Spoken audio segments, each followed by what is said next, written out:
In a world where empires rose on glory and buried their sins in silence, this channel opens the doors history tried to erase. Here, we don't tell the stories you learned in school. We uncover the rituals, the betrayals, the forbidden truths carved into palace walls. Every video is a descent into power, fear, and the dark secrets of kings, queens, and forgotten victims. So if you're ready to witness the side of history they tried to erase, subscribe to this channel so we can stay connected. Be sure to like the video and step into the shadows with us, where the real past still breathes. There are temples in Egypt so beautiful that millions travel across the world just to stand beneath their shadows. Massive pillars, golden carvings, walls that whisper about God's eternity and divine glory.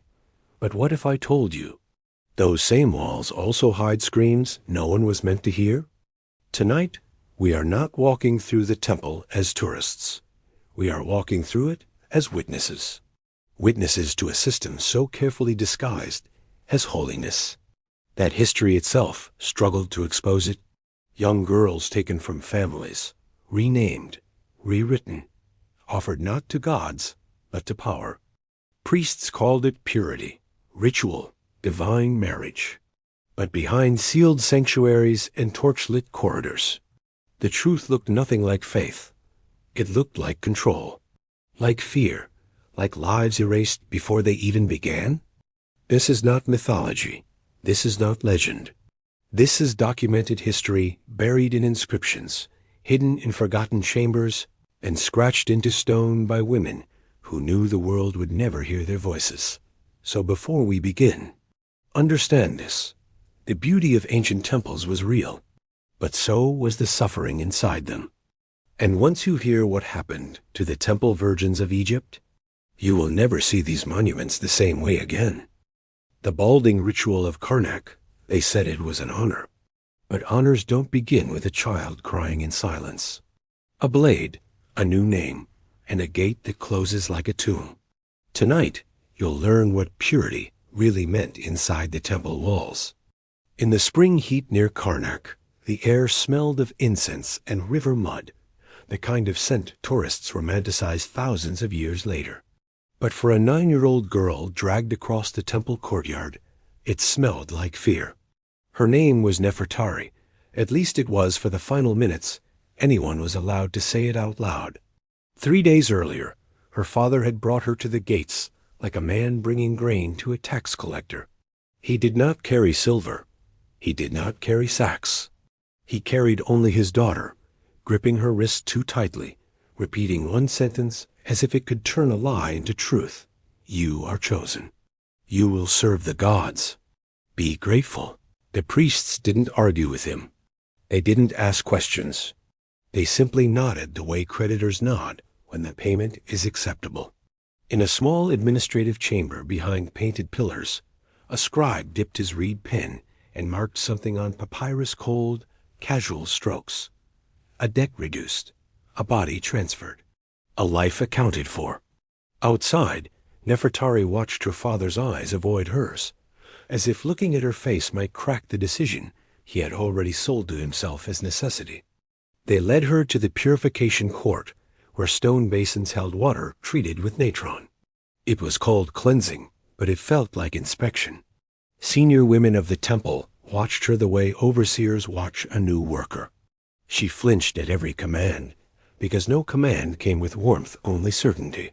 When she hesitated, she was grabbed, positioned, corrected. And that was the first lesson. Inside these walls, hesitation itself was a crime. Then came the ritual that made her understand she was not entering a holy life. She was exiting her human one. They sat her beneath the sun, and an older priestess held her head steady. A bronze razor scraped across her scalp. Hair fell in black ribbons onto the stone like a sacrifice. Nefertari sobbed, not loudly. She had learned quickly that sound brings consequences. Still, a sharp slap snapped her face to the side. The priestess leaned in close enough that Nefertari could smell oil on her breath. "Servants of the god do not weep," she said. You have no tears anymore. When the last strand was gone, they brought a mirror of polished bronze. Nefertari stared at the bald child, reflected back strange, exposed, and already disappearing. The priestess spoke again, slow and final. You have no name anymore.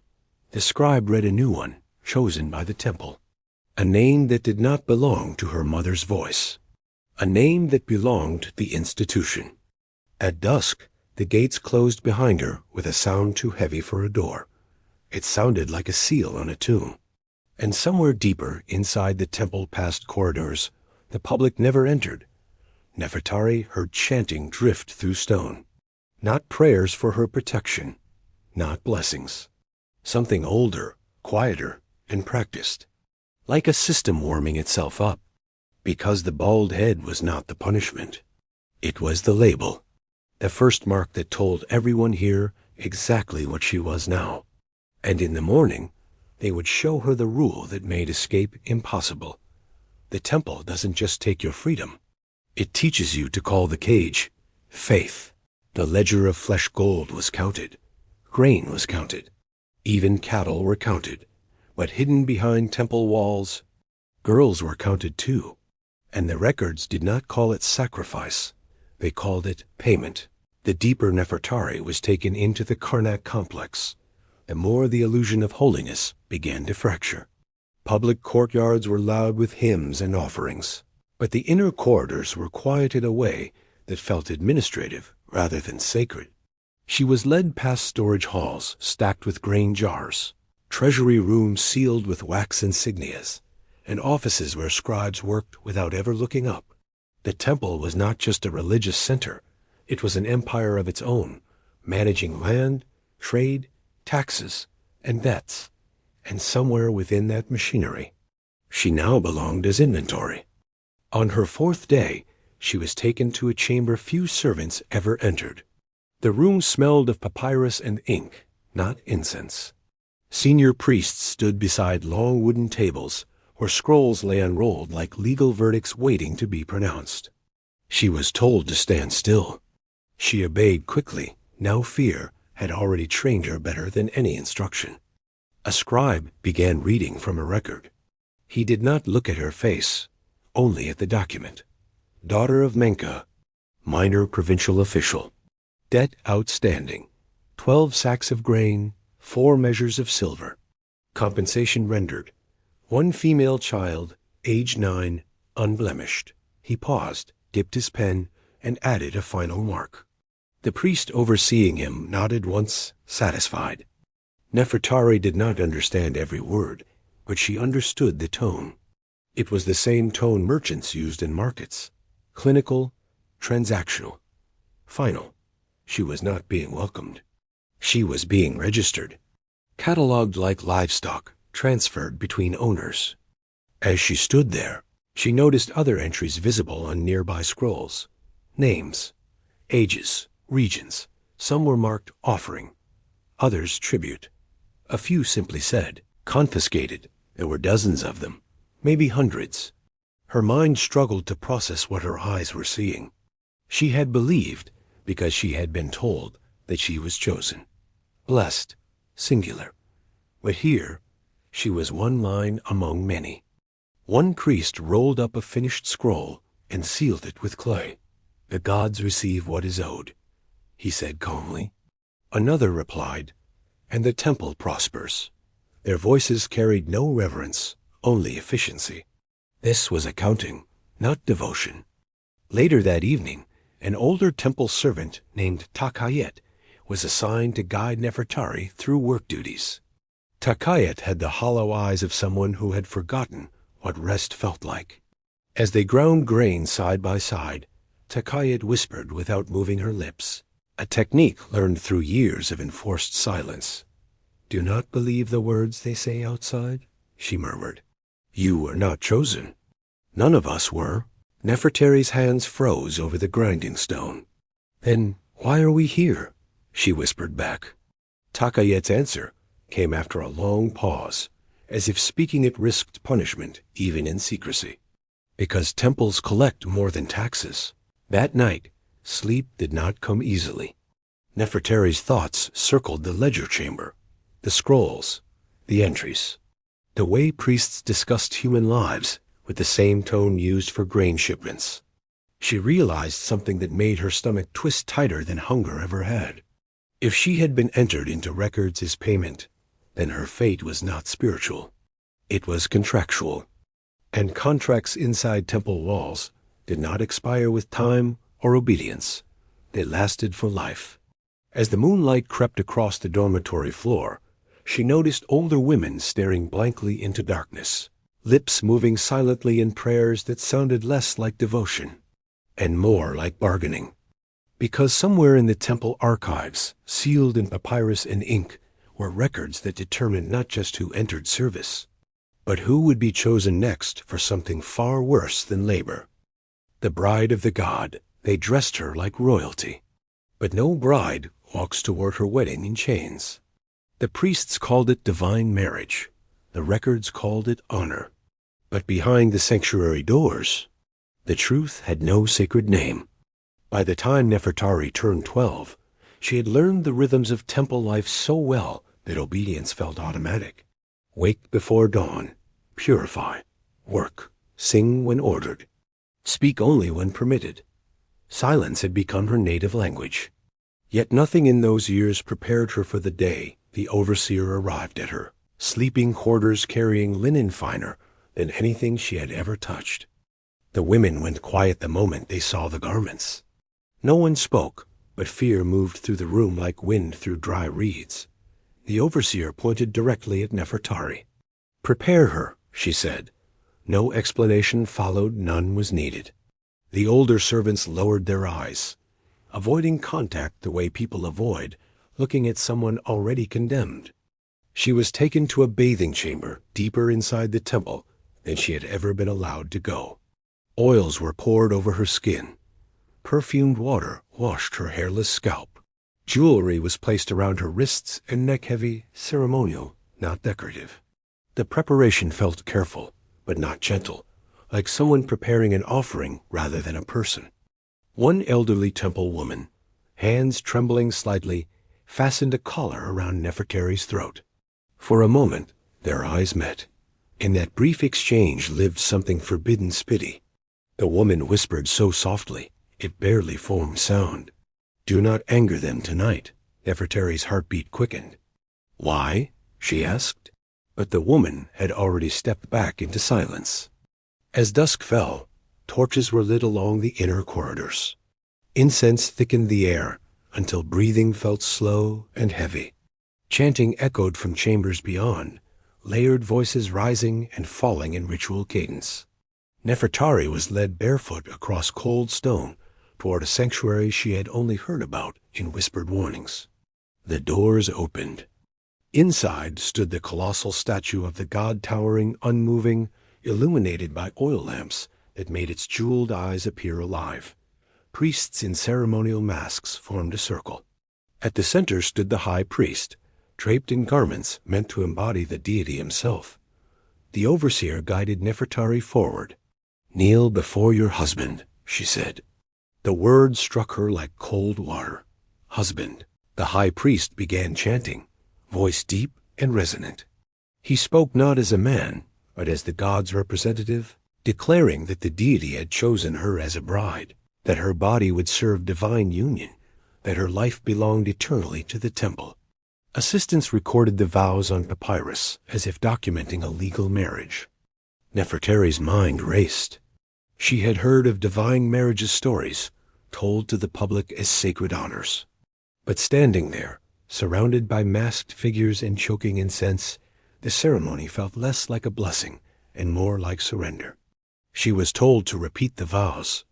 Her voice trembled, but obeyed. Refusal was not an option she had ever been taught to imagine. Then the chanting shifted slower, deeper, heavier. The high priest stepped closer, removing the outer ceremonial cloak. His attendants moved to block the sanctuary exits. Only then did understanding begin to surface, not fully, but enough to ignite fear sharp as a blade. She tried to step back. Hands seized her arms instantly. The god accepts no hesitation. the high priest said calmly. Submission is purity. The chanting grew louder, drowning her voice before it could form protest. Oil lamps flickered wildly against the walls, casting shadows that made the scene feel less human and more ritualistic, almost predatory. The doors sealed shut behind them, and in that moment, Nefertari understood the truth. The temple never spoke aloud. Divine marriage was not symbolic. It was possession, sanctified by religion, recorded as holiness, and enforced by men who claimed to speak for gods. By dawn, the ceremony would be declared a success in temple records. But what happened inside that sanctuary would never be written with honest words, only coded language, poetic metaphors, and sacred lies. And when the doors reopened, Nefertari would not walk out as a servant anymore. She would walk out as temple property in the most irreversible way possible. The silent corridor girls did not scream inside the temple, because screaming had consequences. Some vanished after inspections, others returned hollow, like shadows wearing skin. And one night, Nefertari learned the worst punishment was not death, but being erased while alive. After the divine marriage ceremony, the temple did not change outwardly, but everything felt different to Nefertari. The corridors she once walked in obedient routine now felt narrower, heavier, as if the walls themselves had moved closer. Priests who once ignored her now watched her with clinical interest. Senior temple women no longer spoke even in whispers around her. She had crossed an invisible threshold, one that separated ordinary servants from those claimed for deeper ritual use. Weeks passed, but peace never returned. At unpredictable intervals, her name, her temple name, would be called by an overseer at dusk. She would be escorted down torchlit hallways into administrative quarters where no hymns were sung. Only silence lived there. The women called these summons inspections. No one explained them officially, but every servant understood their meaning. It began with purification baths, then examinations conducted by priests under the pretense of verifying ritual purity. The language used was clinical assessment, verification, cleansing, but the reality carried the same dread each time. One night, as Nefertari returned from such an inspection, she noticed something unusual in the dormitory. A sleeping mat near hers was empty. The girl who had occupied it, Lysa, barely 11, was gone. At first, Nefertari assumed reassignment. Servants were often moved between labor halls. But when she quietly asked Takayet the next morning, the older girl's hands froze over her loom. "Do not ask about empty mats," Takayet whispered without looking at her. "They do not like questions." "But where did she go?" Nefertari insisted softly. Takayet's eyes flicked toward the overseer before she answered. Some are corrected. The word felt colder than any punishment Nefertari had witnessed. Days later, confirmation came not through explanation, but spectacle. A group of servants was ordered to stand along the inner corridor near the storage chambers. No reason was given. They simply waited in tense silence. Then guards dragged a young woman down the hallway. It took Nefertari several seconds to recognize her as Lysa. Her head had been shaved again, more brutally than the dedication ritual. Bruises marked her arms. Her expression was vacant, not crying, not resisting. Empty. A priest announced loudly enough for all to hear, "Impurity has been corrected." Silence restores purity. No one asked what impurity meant. No one dared. Lysa was taken past them and locked into a small chamber at the corridor's end, a door sealed with heavy bronze clasps. The servants were dismissed without further explanation. 3 days passed. On the 4th morning, the door stood open. The chamber was empty. No announcement followed, no record read aloud. Lysa's mat was removed before nightfall, as if she had never existed. When Nefertari tried to say her name, Takayet gripped her wrist hard enough to hurt. "Do not speak the erased," she whispered urgently. "If they disappear, you must let them." That night, Nefertari lay awake, staring at the row of sleeping forms. She counted them repeatedly, as if confirming reality. Every empty space felt like a warning carved into stone. Then she heard a faint sound echoing through the silent corridor beyond the dormitory wall. Not chanting. Not footsteps. Scratching. Slow. Desperate. Human. She pressed her ear to the stone and realized the sound came from behind the sealed chamber. Door at the corridor's end, the one Lysa had been locked inside. But the room was supposed to be empty. The scratching continued for several minutes, then stopped abruptly. The next morning, temple workers sealed that chamber permanently with fresh plaster, as if entombing something they did not want remembered. No explanation was given. But from that night forward, servants avoided walking that corridor alone. And when inspections were announced, some women began shaking before their names were even spoken. Because inside Karnak, punishment did not always mean death. Sometimes it meant being removed so completely that even your screams were buried inside the walls. The desert sentence, one woman spoke the truth out loud, and the temple decided everyone must watch her pay for it. The gods were invoked, the priests were calm. The sun would be the executioner, and the sand would remember what the walls tried to hide. It happened during the midday meal, when silence usually ruled the hall more strictly than any guard. The women sat in rows on the stone floor, eating coarse bread and watered beer, eyes lowered as required. The air was thick with heat and submission. Then a voice rose, not loud at first, but steady. Her name was Henna. She had served in the temple for nearly 15 years. She had endured the rituals, the inspections, the sacred unions. She had buried 2 infants taken from her arms and returned to the temple system as future servants. Something inside her had reached its final breaking point. "This is not holy," she said clearly, loud enough for every woman in the hall to hear. "They are not gods. We are not brides. We are prisoners." The words felt like thunder inside a building designed for whispers. Every servant froze. Bread stopped halfway to mouths. Even the overseer stood stunned for a breath too long.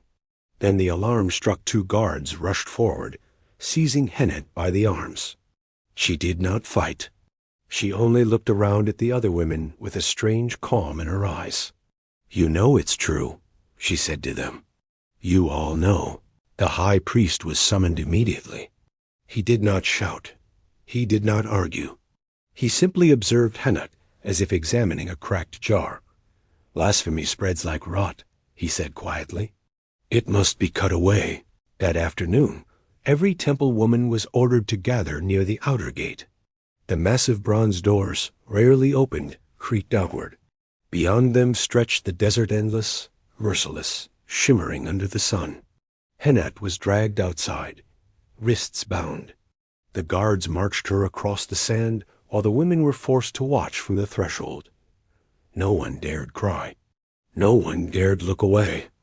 After walking several hundred paces, the guards stopped. They cut her bindings and stepped back. "This is dedication to the desert," the high priest declared. "Return to chaos for your impurity." The gates closed behind the guards as they returned, leaving Hennet alone under the burning sky. For hours the women stood there as commanded. They watched Hennet attempt to walk back toward the temple. Arrows struck the sand at her feet, warning her away. She staggered farther into the dunes, her white linen reflecting sunlight like a fading signal. By late afternoon, her movements slowed. By sunset, she collapsed. The high priest turned to the gathered servants. "Let this be a lesson," he said. "The gods do not tolerate rebellion." The next day, the women were marched into the desert to witness what remained.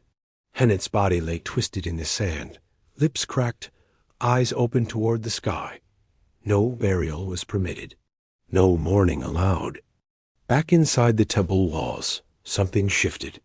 Fear deepened, but so did awareness. The priests believed the desert had ended rebellion. They were wrong. That night, in the weaving hall, Nefertari noticed a pattern stitched deliberately into the linen of a ceremonial cloth. It was subtle, hidden within geometric design, but unmistakable once seen. The pattern spelled a word. Remember, the rebellion would not come through shouting. It would come through memory, through silent symbols, through hidden resistance carved into routine, because Henat had died under the sun. But her final words still walked the corridors. The message in the stone, they tried to erase the women, their names, their graves, their voices. But stone remembers what priests tried to silence. And centuries later, the walls finally spoke. The temple of Karnak did not fall in a single night. It aged slowly, like a giant losing memory. Dynasties changed. Priests died. Gods were renamed. Empires rose and collapsed beyond the Nile. Sand crept into corridors that once echoed with hymns. Doors sealed, chambers forgotten. And with every passing century, the women who had lived and suffered inside those walls faded deeper into historical silence. By the time modern excavators entered the sealed storage wing on Karnak's eastern complex, the air inside had not been disturbed for nearly 2,000 years. Dust lay thick on grain jars long emptied. Reed baskets had collapsed into powder. The chamber was catalogued as administrative overflow, nothing ceremonial, nothing sacred, until one archaeologist noticed scratches along the lower wall. At first, they seemed accidental tool marks, perhaps storage damage.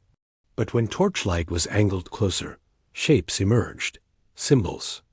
Not formal hieroglyphs carved by trained artisans, but hurried, uneven etchings made by unsteady hands. Handwritten history. The first line translated roughly to, "I was born free." They took that from me. More markings appeared beside it, layered over time, as if different hands had returned to the same hidden corner again and again. My name was Matmua before they changed it. I bore children. They were taken. We were not blessed. We were owned. The excavation team realized they were not reading temple records. They were reading testimonies. Messages carved by women who had no papyrus, no scribes, no permission to exist beyond service. Their only archive was stone. As the chamber walls were cleaned carefully, more inscriptions surfaced, dozens of them. Some barely legible, scratched quickly as if the writer feared discovery at any moment. Others deeper, carved slowly with stolen tools. One message stood apart, etched with unusual precision. I came from beyond the southern river. My mother sang to me in a language they forbade. I remembered her voice even when they beat memory out of me. I was never theirs. If you find this, know that I lived. The translation stunned researchers. This was not myth, not propaganda. It was resistance preserved in mineral and dust. Nefertari's name appeared too faint and incomplete, but there, not in priestly records, not in burial registries. Only here, among the hidden voices of the erased. Archaeologists searched burial zones linked to temple servants. They found communal graves unmarked, densely packed, stripped of personal artifacts. No names, no honors. Just bodies arranged as efficiently as laborers after usefulness expired. The temples had recorded offerings to gods in exquisite detail, but not the women who maintained those offerings with their lives. As findings were published, historians debated language, carefully ritual servitude, sacred hierarchy, divine institutions. Academic terms softened brutality. But the stone messages did not soften anything. They spoke in raw declarations. We suffered. We remembered. Tell them. Today, millions walk through Karnak's towering columns, photographing statues and reliefs glowing under golden sunlight. Guides speak of pharaohs, victories, cosmic order. Visitors admire beauty, carved in permanence. Few realize that beneath their feet lie erased lives, that behind ceremonial walls, girls were renamed, repurposed, and forgotten. That devotion was sometimes enforced through fear, isolation, and absolute control. The temples still stand magnificent, but magnificence can coexist with suffering. And history, when stripped of decoration, forces a darker reflection, how often power hides behind holiness. How often systems sanctify exploitation. How often victims are erased so monuments remain untarnished. The women of Karnak were never meant to be remembered. Yet through scratches in hidden stone, through whispers preserved by time, they broke the silence imposed on them. Not loudly, not victoriously, but permanently. Because empires fall, priests vanish, rituals fade, but testimony carved in truth outlives them all.